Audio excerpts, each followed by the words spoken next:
Fala pessoal, tudo bem com vocês? Espero que sim, certo? Seja bem-vindo a mais um vídeo aqui no nosso canal.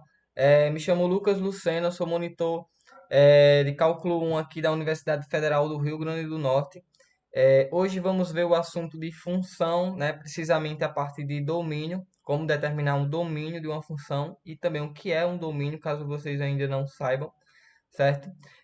Basicamente, vamos começar com a definição da função, né, que é uma regra que relaciona cada elemento de um conjunto a um único elemento de outro, né? Então, aqui, como vemos na imagem, né, o f, né, a função f, ela vai dizer uma regra, ela tem a lei de formação dela, que vai relacionar cada elemento de um conjunto, né, que é os valores de x aqui do domínio, a um único elemento, né, no seu contradomínio, que é o y, né? E o conjunto desses valores de y, de f de x, é conhecido como um conjunto imagem, né? O conjunto imagem ele é um subconjunto do conjunto todo do contradomínio. O contradomínio é todos os valores aqui, e a imagem é apenas os valores onde tem correspondência aqui no domínio, certo?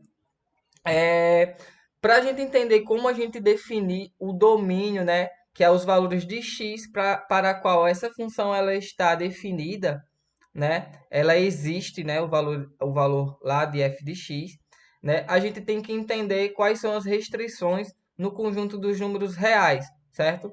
A primeira restrição, né, uma das mais importantes, é que o denominador de uma função, caso a função ela seja uma fração, né, tem um numerador e um denominador, ela não pode ser zero, né? Porque na matemática a gente não pode dividir um valor por zero, né? Uma indeterminação matemática. Por exemplo, né, a função f de x igual a 1 sobre x, ela não está definida para x igual a zero. Então aí a gente já tem uma restrição, ou seja, eu não posso assumir, né? Eu não tenho definida o f de zero. Eu não posso ter 1 dividido por zero, certo? Então, essa é a primeira restrição, uma das mais importantes aqui nos números reais. E a segunda é que o radicando, né, pessoal, que é o que está dentro da raiz, né, do radical, de índice par, né, raiz quadrada, raiz quarta, raiz sexta, ela não pode ser negativa, ou seja, tudo que está aqui dentro do radical, né, tudo que está aqui dentro do radicando, né, de um radical com índice par, ele tem que ser maior ou igual a zero, certo? Porque a gente não tem uma raiz quadrada, uma raiz quarta, raiz sexta de um número negativo, não nos números reais, certo? Podemos encontrar até nos números complexos essa condição, certo? Vendo essas duas condições, vendo essas duas restrições para os números reais, vamos resolver algumas questões, né? Vamos definir o domínio de algumas funções aqui bem simples que eu trouxe para vocês, certo? Essa primeira função aqui, né, a lei de formação dela é x quadrado menos 2x mais 1. Bom, olhando para essas duas restrições que eu mostrei para vocês, veja que não tem, né, não tem denominador, né, não é uma função que não tem denominador, e também não tem raiz, né, é uma função que não vai entrar dentro dessas duas restrições. Ah, Lucas, e qual vai ser o domínio nesse caso, né, que não tem nenhuma restrição?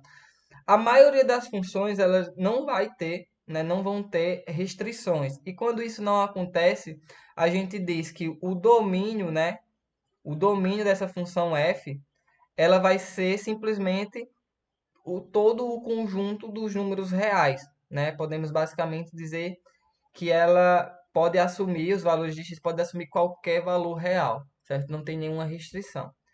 Para esse segundo exemplo, vemos que aqui eu tenho 1 sobre x menos 5. A função f de x ela é uma função que tem um denominador, e esse denominador a gente tem que prestar atenção nessas condições aqui de restrições, né? A primeira restrição diz que o denominador não pode ser zero. Nesse caso, tudo isso aqui, né, ele precisa, como ele não pode ser zero, ele precisa ser diferente de zero. Então, para a gente calcular o domínio, né, dessa função, a gente basicamente vai ver quais são os valores de x que está zerando esse denominador aqui e excluir ele do nosso domínio, porque não pode ter um denominador igual a zero, certo? Basicamente vai ser, quando a gente vai calcular o domínio, basicamente vamos cair em uma equação e vamos ter que resolver essa equação, certo? Nesse caso, vamos ter x menos 5 diferente de zero. Bom, isso aqui a gente faz o quê? A gente soma 5 em ambos os membros, né? E vai cair em x diferente de 5, né? Ou passa esse 5 para o segundo membro, né? Com o sinal trocado, né? Então, a gente tem aqui a condição que temos que ter para o domínio dessa função aqui existir, certo? Então, basicamente, o domínio, nesse caso, domínio de f, ele vai ser igual a... Eu gosto de escrever dessa forma, certo, pessoal? Quando eu tenho uma restrição de um único elemento, eu gosto de escrever dessa forma. Todos os números reais menos, né? Eita, menos o elemento 5. Tudo bem? Perfeito? Então vamos aqui agora para esse segundo exemplo, né? Aqui a gente tem y igual a raiz quarta de 3x mais 5. Veja que agora vai cair nesse segundo caso, onde o radicando, né, com o radical de índice par, que é o radical, aqui o índice é 4, raiz quarta, e o radicando, que é esse cara que está aqui na raiz, né, ele precisa ser maior ou igual a zero, né? Tudo esse carinha aqui que está aqui dentro, ou seja, 3x mais 5, ele precisa ser maior ou igual a zero. Ah, Lucas, pode ser zero nesse caso? Sim, porque a raiz quarta de zero, ele é simplesmente zero e isso é possível, tá? O que não pode é que esse cara seja negativo, porque não podemos encontrar uma raiz de índice par cujo radicando ele seja menor do que zero, tudo bem? Perfeito. Então vamos aqui, né, resolvendo essa inequação, né, a gente vai ter 3x maior ou igual que menos 5, certo? Passando esse 3 para o outro lado, para o segundo membro, vamos ter que o x tem que ser maior ou igual a menos 5 terços. Mais uma vez, né, vamos escrever o domínio aqui, né, o domínio da minha função f, ela vai ser igual a todos os reais, exceto o elemento menos 5 terços. Perfeito? Show de bola. Vamos para esse segundo elemento, esse último exemplo aqui, certo? O exemplo de f de x igual a x dividido pela raiz quadrada, né, de x menos 1. Ah, Lucas, agora aqui perceba que aqui vai ter duas condições. A gente vai cair nesse primeiro caso, que o denominador ele não pode ser zero, e também vai cair no segundo caso, porque temos uma raiz aí no nosso problema, certo? Uma raiz cujo radical tem o índice par, né? Quando não aparece nada, a gente sabe que o radical aqui ele é uma raiz quadrada, que o índice aqui é o 2, certo? Então, a gente vai primeiro analisar o quê? Tudo isso aqui, né?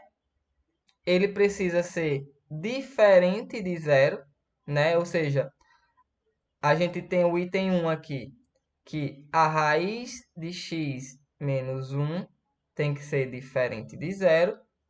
E pelo item 2 das restrições dos números reais, eu tenho que o radicando, que é só essa parte aqui dentro do radical, certo? Que é o x menos 1, ele tem que ser maior ou igual a zero. Agora eu percebo o seguinte, se eu coloco esse igual aqui nessa desigualdade, perceba que eu vou zerar esse radical. E isso iria cair nesse primeiro caso, que não pode ser zero. Então aqui a gente não vai ter um igual a zero, a gente vai ter só x menos 1 maior do que zero, porque aqui a gente satisfaz as duas condições aqui para que a função ela exista. Tudo bem? Então, basicamente, né, a gente resolvendo esse segundo caso, a gente satisfaz também esse primeiro, né, porque ele vai ser diferente de zero, sendo maior do que zero aqui, né, ele vai ser diferente de zero aqui também em cima. Tudo bem? X menos um maior do que zero vai implicar que x ele tem que ser maior do que um, certo? E agora a gente não tem uma restrição, como a gente viu nos exemplos passados, né? Que a gente viu que a gente só tinha um problema, né, para todos os casos. Agora a gente vai ter um intervalo, né? Por exemplo, se eu colocasse aqui um gráfico, né? Se eu fosse colocar os valores de x do meu domínio nesse gráfico, né? Bola aberta no um, né? Porque eu não incluo o elemento um e seria todos os elementos aí posteriores a ele, certo? Então, como a gente vai escrever esse domínio, vai ser vai ser um pouco diferente dos exemplos anteriores. Então, o domínio de f nesse caso, né? Nesse item D, ele vai ser todos os x pertencentes aos reais, tal que esse x ele precisa ser maior do que um. Fechou? É isso, pessoal. Espero ter ajudado vocês nessa aula. Não esqueça de se inscrever no canal, certo? Para ajudar o nosso time aí a melhorar bastante. Compartilhe o vídeo entre os colegas e até o próximo vídeo.